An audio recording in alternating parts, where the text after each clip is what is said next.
Hi, my name is Karece Thompson. I am a council member of Clearfield City. Been on the council for 4 years now. So the project in itself was what I would understand as a data match.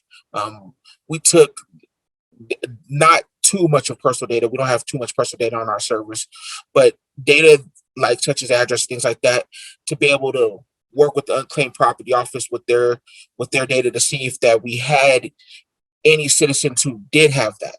And if they did have data, then the unclaimed property office, they did their outreach efforts on the city end. We made sure to make our citizens aware by putting out a notification of that in our newsletter that we send out every month to the citizens and homes in Clearfield. Um, that experience and the success of that experience actually brought back from what we know, a pretty sizable claim to someone in Clearfield that they would have never known about. And and it's those rewarding outcomes that really to us made everything worthwhile. So from my perspective as an elected official working with unclaimed property, I couldn't be more complimentary about how streamlined and easy the process was between our staff and unclaimed property division on just making sure that we're getting the right data together to be able to outreach to the citizens of Clearfield. Um, as a city, we're very, very interested in making sure that the all opportunities that are presented by various agencies and entities, our citizens are aware of them and can take advantage of them.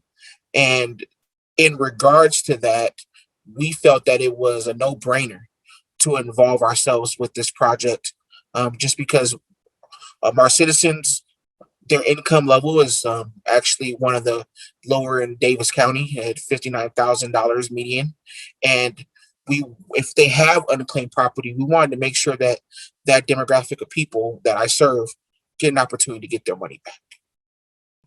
So in the city, there was a very successful result.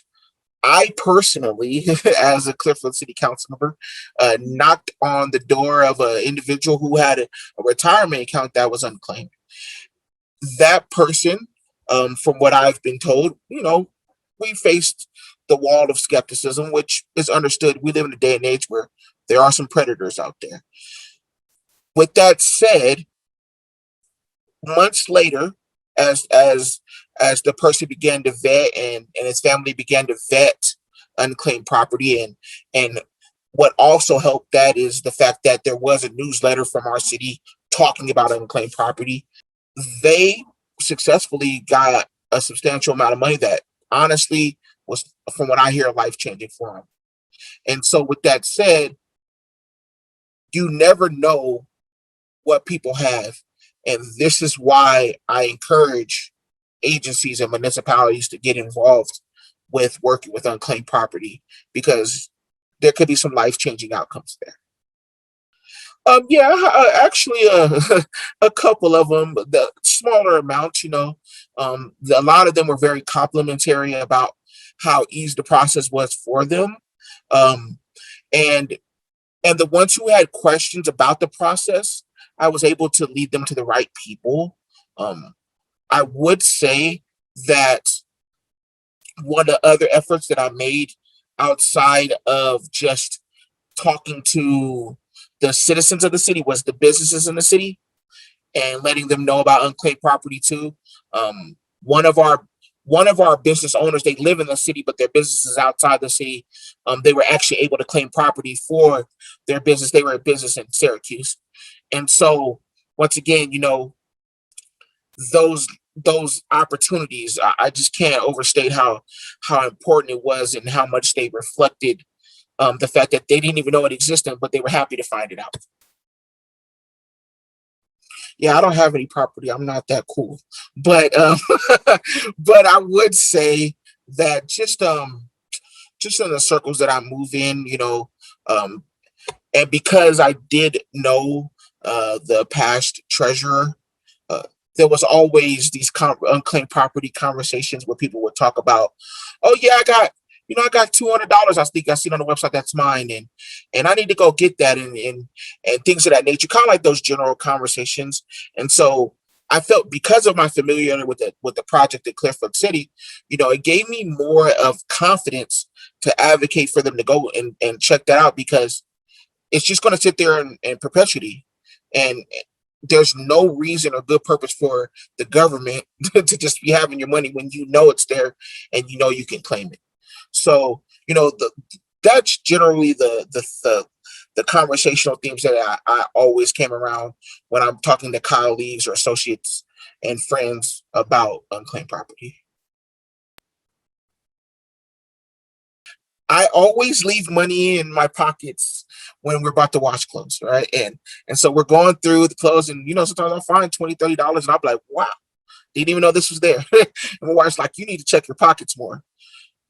That metaphor is what I feel about the Unclaimed Property Division. You need to check your pockets more. You just never know. The website, everything's a free service. We're not the Unclaimed Property Division doesn't charge you for this service. And so there's nothing hurts for you to take a moment to look at the mycash.utah.gov website, give it a glance, and see potentially if you left money in your pockets, because if you did, you need to come get it. So if there's any words that I can give to you, first of all, thank you for watching me for a moment and just hearing what I have to say about unclaimed property. And the biggest message I can tell you is, please come get your money. Check the website, mycash.utah.gov. The Unclaimed Property Office is here to serve the everyday Utah citizen. And with that said, we are happy and ecstatic about the mission of returning unclaimed property. So never feel bashful about asking questions or pursuing properties, because the reality is this: it could be yours.